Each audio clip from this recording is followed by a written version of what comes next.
कि मुख से ओम शुभ नाम लो, मन विषयों से थाम लो, हाथों से ये काम लो के शुभ कर्मों में दान करो।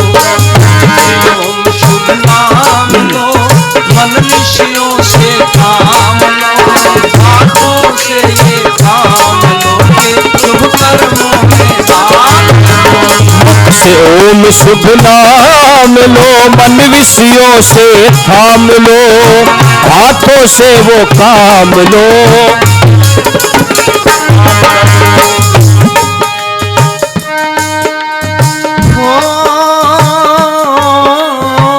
प्रातः सायंकाल हमेशा नाम प्रभु का गाया कर, नाम प्रभु का गाया कर।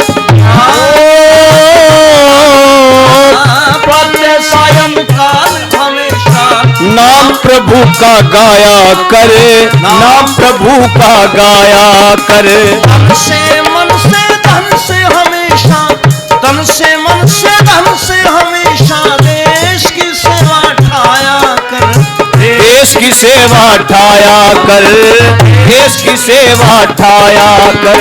जिससे बेड़ा पार हो, तेरे जीवन का उद्धार हो। जिससे बेड़ा पार हो, तेरे जीवन का उद्धार हो। दुखियों के संग प्यार हो, यो तीन दुखों की हार करो। मुख से ओम शुभ नाम लो, मन विषयों से थाम लो, हाथों से वो काम लो, कर्मों में दान करो। शुभ नाम लो, मन विषयों से थाम लो, हाथों से वो काम लो।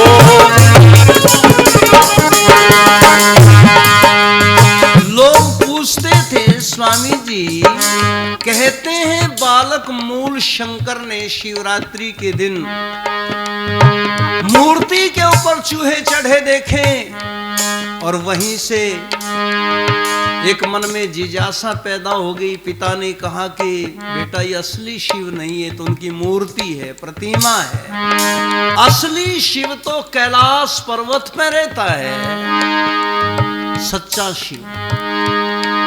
वो सच्चा शिव कैसे खोजा स्वामी जी? ओह, बहुत सुंदर खोल करके लिख दिया। क्या?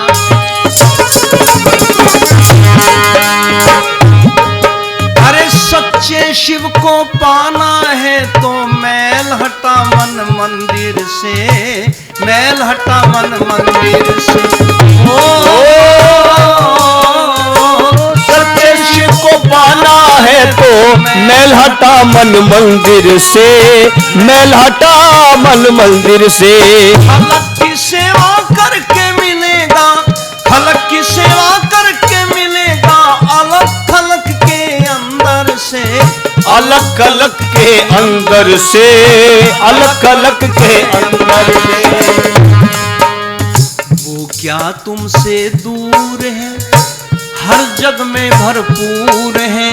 वो क्या तुमसे दूर है, हर वस्तु में भरपूर है, पर इतनी बात जरूर है कि तुम उसकी पहचान करो। से ओम शुभ नाम लो, मन विषयों से थाम लो, हाथों से वो काम लो, शुभ कर्मों में दान करो। ओम शुभ नाम लो, मन विषयों से थाम लो, हाथों से वो काम लो।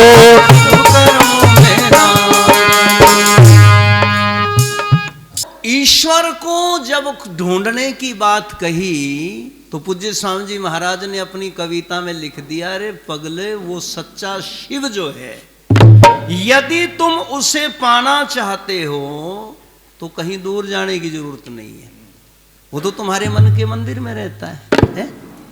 मन के मंदिर के अंदर ईश्वर रहता है। तुम क्या करते हो? ढूंढू ढूंढू क्या करे वृथा मारे मूढ़। अगर प्रभु को ढूंढना है तो इसी ढूंढ में ढूंढ, वो ईश्वर आपको इसी मकान में मिल जाएगा, उसका मंदिर इसी में है। कहते तो दूसरे लोग भी हैं, हमारे मंदिर वाले भाई भी सच्चाई तो एक आध बार कह देते हैं। आपका सुनते होंगे वहां पर आवाज आती है, उनकी आरती चलती है, तेरे पूजन को भगवान बना मन मंदिर आलीशान। वो कहते हैं परमात्मा तेरे पूजने का स्थान कोई और नहीं है, ये मन का मंदिर है, इसी के अंदर उसे खोज, यही मिलेगा वो। और वो संसार की हर वस्तु के अंदर है, कोई चीज उससे खाली नहीं है। कैसे रमा हुआ है, तो एक उदाहरण दे करके समझा दिया। कैसे?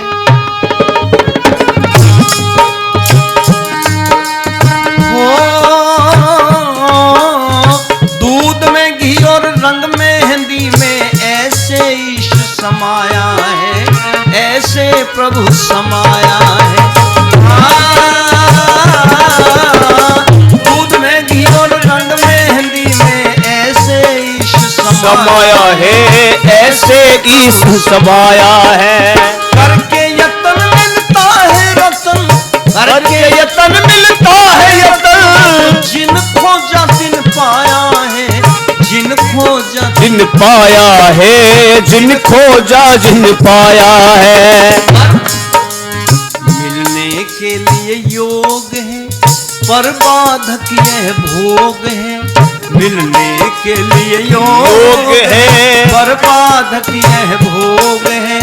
जहाँ भोग तहाँ रोग है, यूं प्राप्त वेद का ज्ञान करो। ओम शुभ नाम लो, मन विषयों से थाम लो, हाथों से वो काम लो। हर मुख से ओम शुभ नाम लो, मन विषयों से थाम लो, हाथों से वो काम लो, शुभ कर्मों में दान करो। जैसे दूध के अंदर घी है, लेकिन घी कैसे मिलेगा है जी? यदि कोई व्यक्ति कहे कि जी दूध में घी है, बोले हाँ है, बोले निकाल के दे दो। एक माँ से कह दिया किसी विद्वान ने, माँ इस दूध में घी है? बोली हाँ बेटा है घी। तो माँ इसके अंदर से थोड़ा घी निकाल के दे दो। माँ ने कहा बेटा घी ऐसे नहीं मिलेगा। और कैसे मिलेगा? बोली पहले इस दूध को गर्म करूंगी, फिर इसे कढ़ावनी में जिमाऊंगी, इसमें खट्टा लगाऊंगी, सुबह इसकी दही जमेगी, फिर इसके अंदर मैं मथनी रखूंगी, उससे बिलो करके मक्खन निकालूंगी, और बेटा उस मक्खन को गर्म करके उसकी लस्सी अलग करूंगी, तब उसके अंदर से घी निकलेगा।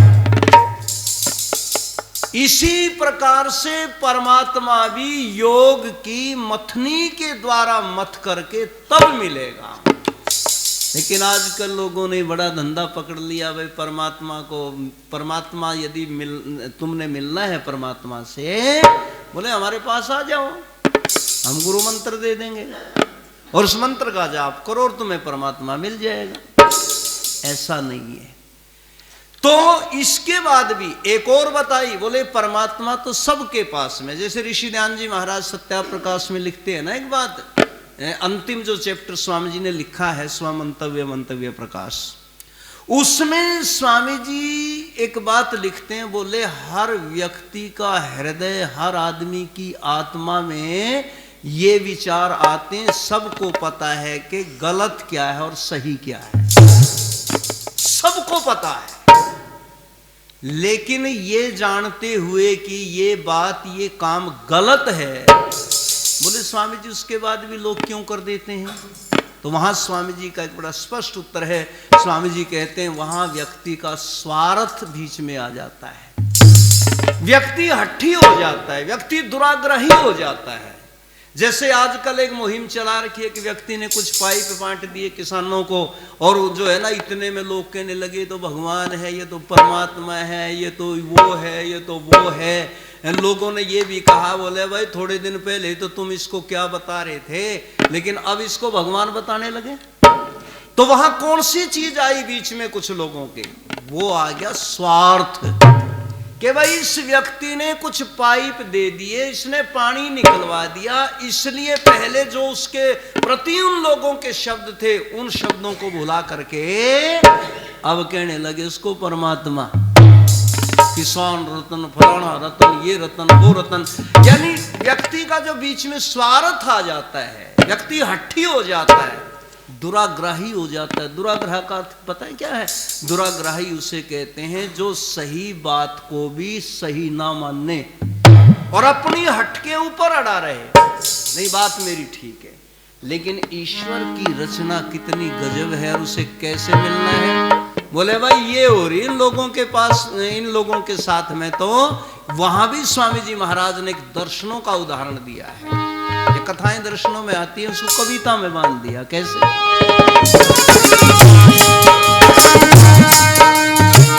मृग भटकता है वन में पर नाभि में कस्तूरी है, नाभि में कस्तूरी है। मृग भटकता है वन में पर नाभि में कस्तूरी है, नाभि में कस्तूरी है। टटोल झटपट को खोल, टटोल झटपट को खोल, ये तो सिर्फ जान की दूरी है मानव। सिर्फ जान की दूरी है, सिर्फ जान की दूरी है। ऐसे है, आप अपने आप समझेंगे। नेत्रों में औषधि होती है, दर्पण ने दिखा दी ज्योति है, तेरे मन अंदर एक मोती है, यदि देखना है तो ध्यान करो। हर मुख से ओम शुभ नाम लो, मन विषयों से थाम लो, हाथों से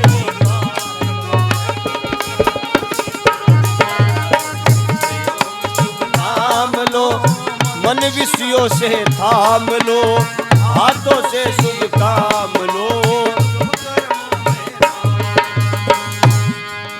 ही बात उन लोगों के ऊपर घटती है जो कहते हैं परमात्मा संसार के कण कण में विद्यमान तो है, लेकिन उसे ढूंढने के लिए कभी काशी, कभी मथुरा, कभी हरिद्वार, कभी काबा, कभी कहीं ढूंढते फिरते हैं।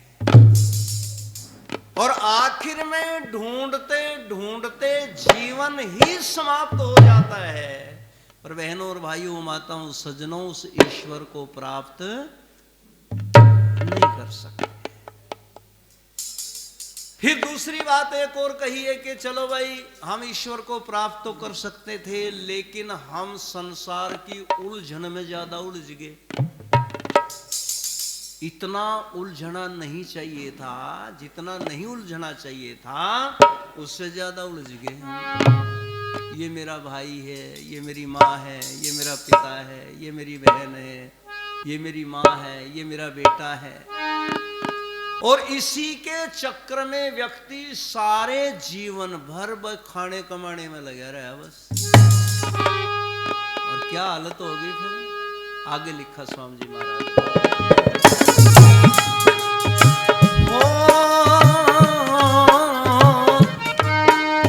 नारी सुता सुत भाई बंधु, ना कोई गोती नाती है तेरा, ना कोई गोती नाती है। नारी सुता सुत भाई बंधु, ना कोई गोती नाती है, ना कोई गोती नाती है। जैसा कर्म करेगा जग में, जैसा कर्म करेगा जग में, वही जीव का साथी है। अरे वही जीव का साथी है, वही जीव का साथी है। 4 दिनों का मेला है, यहाँ कौन गुरु और चेला है।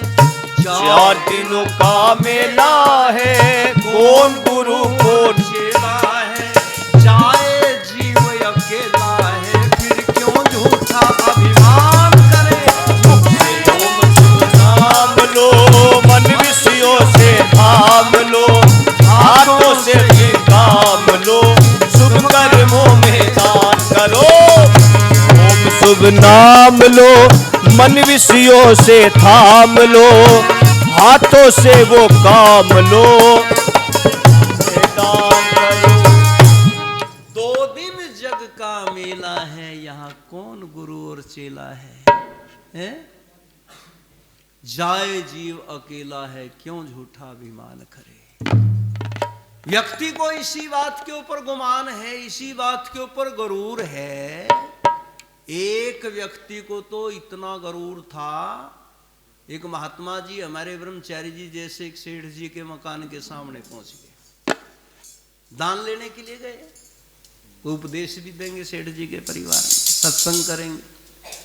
लेकिन मकान के सामने जब वो सन्यासी पहुंचे, उन्होंने देखा कि सेठ जी के मकान पे 17 झंडे लगे हुए थे। 17 झंडे, धन्यवाद। 17 झंडे लगे हुए थे। महात्मा जी अंदर गए और अंदर जाते ही सीधा सवाल कर दिया, प्रश्न कर दिया, लाला जी, सेठ जी, लोग 1-2 झंडा लगाने में भी संकोच करते हैं, सब मकानों पे नहीं मिलते, किसी पार्टी का मिल जाए, कोई धार्मिक ध्वज मिल जाए, झंडा मिल जाए, आपने तो 17 झंडे लगा रखे हैं, क्या मैं इनका कारण जान सकता हूं? सेठ जी ने कहा, जी ये जो 17 झंडे हैं ना, ये मेरा हिसाब किताब रखते हैं। महात्मा जी ने कहा, जड़ वस्तु है ये तो झंडे, तो आपका हिसाब किताब कैसे रखते हैं? बोले, जी देखो, हिसाब किताब यूं रखते हैं, जब मेरे पास में 1 लाख रुपया जमा हो गया था तो मैंने एक झंडा लगा दिया। मुझे याद रहे मेरे घर में 1 लाख रुपया है, कुछ दिन में 2 लाख हो गए, दूसरा झंडा लगा दिया, फिर 5 लाख हुए, आहिस्ता आहिस्ता 5वां झंडा लगा दिया, और ऐसे करते करते अब जो है मेरे पास में 17 लाख इकट्ठा हो रहा। तो मुझे पता लग रहा कि मेरे पास में 17 लाख रुपए हैं, और बढ़ जाएंगे तो और बढ़ा दूंगा, है? तो महात्मा जी ने कहा, अच्छा एक बात बताओ, इतना धन जोड़ करके आप करेंगे क्या? बोले, जी कमाल की बात है, ये जो धन है, मेरी औलाद, मेरे पोते, मेरे परपोत्र, वो सारे के सारे इसके ऊपर अपना जीवन यापन करेंगे, उनको किसी प्रकार की परेशानी नहीं आने की, इतना धन जोड़ करके रख दूंगा। महात्मा जी ने कहा, जोड़ के तो रख देगा, पर जब जावेगा ना, जब तेरे पास साथ में 1 फुट्टी कोडी भी नहीं जावेगी, सब छोड़ के चला जाएगा। सेठ जी तो इतना मगरूर था, माया में इतना फंसा हुआ था, उसने कहा, वाह कमाल करते हो, मैं धन साथ लेके जाऊंगा। बोले, जी नहीं जा सकते। बोले, नहीं जाऊंगा। तो जब लाला जी का अंतिम टाइम सा आ गया ना, तो अपने पोते बेटे जब पास में आ गए तो उनसे कहने लगा, भाई मेरा हलवा खाने को मन कर रहा। और जब ठीक ठाक थे सेठ जी, तो इन्होंने सुनार के पास जाकर के छोटे छोटे सोने के सिक्के बनवा लिए थे। बोला, मरने से पहले हलवा खाऊंगा। बेटे पोते बोले, रे बढ़िया बात है, चलो भाई अच्छी चीज मांगी है बाबा ने, दादा ने। बोले, कोई नहीं, हलवा आ गया। बोले, अब तुम जाओ, मैंने हलवा चैन से खाने दो। सारे परिवार को कमरे से बाहर निकाल दिया। लाला जी ने अपनी वो सोने के सिक्के निकाले और हलवे में लपेट लपेट के पेट में उतार गया। बोला, मैं करूंगा सिद्ध, भाई कौन के है भाई, साथ लेके नहीं जाता धन, मैं लेके जाऊंगा। और अगले दिन मर गया। मरने के बाद में जब दाह कर्म संस्कार किया, और वो दूसरे तीसरे दिन फिर वो जाकर ना, वो क्या अस्थियां चयन करने के लिए वो सामरनी करें, जिसने अपने गांव में कहें फूल चुगे, तो परिवार वालों ने देखा, रहे ये क्या है चमकना सा भाई। वो जितने भी सिक्के थे सारे एक जगह इकट्ठे हो गए, गोला बने पाया शमशानों के अंदर। इसलिए यहां उपदेश कवि लोग समझाते हैं अपनी कविता के द्वारा। पूज्य स्वामी जी महाराज ने भी कहा, बोले, अरे साथ में कुछ नहीं जाना भाई, अगर साथ में कुछ जाता है तो हमारे शुभ अशुभ। और अंतिम बात में क्या लिख दिया,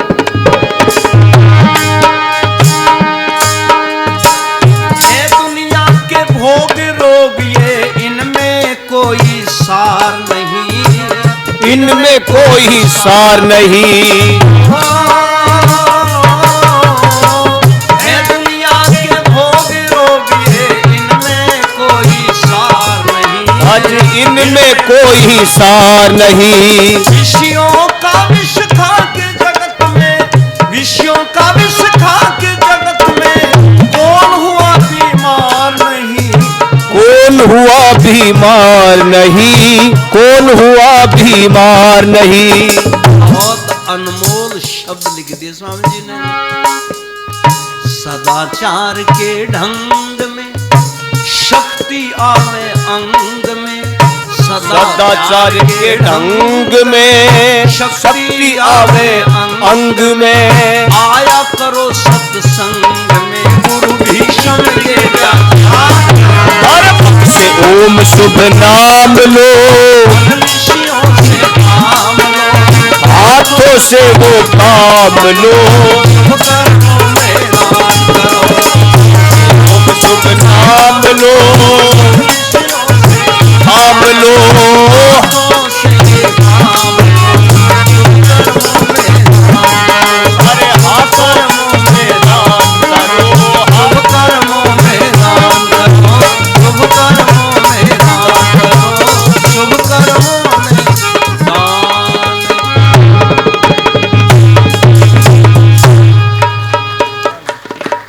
है दुनिया के भोग रोग ये, इनमें कोई सार नहीं, कुछ नहीं है इनमें, कोई निचोड़ नहीं है। आगे स्वामी जी ने लिखा है, विषयों का विष खा के इस जगत में कौन हुआ बीमार नहीं। अपने आप को कितना बड़ा पहलवान पट्ठा मानने वाला व्यक्ति हो, है? आपने सुनी होगी ना उपदेशकों से एक बात, कि एक बार एक कैमरामैन, जैसे हमारे भाई नौजवानों के पास में है, कैमरा लेकर के जगह जगह स्थान स्थान पर घूम रहा था, पर कैमरा दिखा रहा है, फोटो नहीं खींच रहा। एक व्यक्ति ने, समझदार ने पूछ लिया, बोले भाई ये कैमरा दिखा रहा है, तू फोटो भी उतारेगा किसी का? बोले जी आर्य जी उतारूंगा फोटो, लेकिन मैं ऐसे व्यक्ति का फोटो लेना चाहता हूं जो संसार का सबसे सुंदर व्यक्ति हो। तो उन्होंने कहा भाई फिर तो किसी पहलवानों के अखाड़े में चला जा, तो या किसी गुरुकुल में चला जा, वहां कोई ब्रह्मचारी मिलेगा। खैर वो पहलवानों के अखाड़े में चला गया, और पहलवानों के अखाड़े में जाकर के उसने देखा एक से एक सुंदर, बस जवानी के दिन एक से एक सुंदर छेला जवान पहलवान। उनमें से एक से कहा भाई एक बार सीधा खड़ा हो जा। कहने लगा श्रीमान जी क्या करोगे? बोले मैं आपका चित्र लेऊंगा, फोटो लेऊंगा। बोले कारण? कारण बोले ये है कि मैं दुनिया के सबसे खूबसूरत व्यक्ति का फोटो लेना चाहता था। अब उसने मन में विचार किया, अरे बढ़िया बात है, खूबसूरत तू मिला भाई, ले ले भाई, फोटो ले लिया। लेकिन 10-12 वर्ष के बाद में वो कैमरे वाला फिर निकल गया गलियों में, लेकिन फोटो अब भी नहीं ले रहा। अब की बार फिर मिल गए दिलबाग जी जैसे। बोले रे भाई तू तो वही दिखे जो 10-12 साल पहले घूम रहा था। बोले हाँ, उस समय फोटो ले रहा था तू दुनिया के सबसे सुंदर व्यक्ति का, तुझे मिला कोई? बोले हाँ मिल गया था एक पहलवानों के अखाड़े में। बोले अब मैं दुनिया के सबसे बदसूरत गिरे हुए इंसान का फोटो लेना चाहता हूं। बोले फिर एक काम कर, जेल में चला जा, वहां मिलेगा कोई ना कोई। अब जब जेल में पहुंचे तो वहां उसने देखा एक व्यक्ति, लंबे लंबे बाल, दांत नुकीले, पीले हो रहे, बिल्कुल मैले कुचेले, कपड़े भी ऐसे फाड़ रखे उसने, और जेल की सलाखों को पकड़ करके हिला रहा। वो मारूंगा, छोड़ूंगा नहीं, खत्म कर दूंगा। उसने कहा रे भाई खत्म तो फिर कर लिए, एक बार तो सीधा खड़ा हो सकता है क्या? उसने कहा क्यों? टोन देखो उसकी। बोला क्यों? कहने लगा मैं दुनिया के सबसे निकम्मे व्यक्ति का, बदशक्ल व्यक्ति का चित्र लेना चाहता हूं। जब ये सुना तो वो व्यक्ति बड़े जोर से एक बार हंसा और फिर रोने लगा उसने कहा रे श्रीमान जी फोटो देना हो तो दे दे, पर भाई तो रो क्यों रहा है, रोने क्यों लग गया? बोले जी कोई घटना याद आ गई मेरे को। बोले कौन सी? कैमरामैन से पूछने लगा, बोले जी 10-12 वर्ष पहले भी आप किसी का फोटो लेने निकले थे क्या? उसने कहा हाँ निकला तो था भाई, पर तुझे कैसे पता? बोले उस समय आप जो चित्र लेना चाहते थे, दुनिया के सबसे सुंदर व्यक्ति का लेना चाहते थे ना? बोले हाँ। और अब दुनिया के सबसे कुरूप व्यक्ति का चित्र लेने निकले हो। उसने कहा इससे तुझे क्या मतलब भाई? बोले मतलब ये है कि सुंदर व्यक्ति का जब चित्र लेने निकले थे तब भी आपको मैं मिला था, तो पहलवानों के अखाड़े में मैं रहता था, और आज दुनिया के सबसे गिरे हुए व्यक्ति का चित्र लेने निकले तो आज भी मैं मिला आपने। कैमरामैन ने कहा भाई फोटो तो बाद में लूंगा, पर ये बीच वाली घटना तो बताइए, कैसे आया तू जेल में? उसने कहा जी मैं पहलवानों के अखाड़े से निकल गया, उसके बाद में मुझे नशे की लत लग गई, मैं चोरी करने लगा, घर वालों ने पैसा देना बंद कर दिया, चोरी डकैती करने लगा, और मैं इतना नशेड़ी हो गया, इतना डाके चोरी में मग्न हो गया कि मुझे ध्यान नहीं रहा जीवन क्या होता है। मैं पुलिस ने पकड़ लिया और आज मैं उम्र कैद की सजा काट रहा हूं, मैंने मर्डर भी कर दिया। तो इसलिए कहते हैं व्यक्ति के अच्छे कर्म ही जो है संसार के अंदर, और बुरे कर्म जो व्यक्ति करता है वही साथ में जाते हैं, और नहीं जाता कुछ साथ में।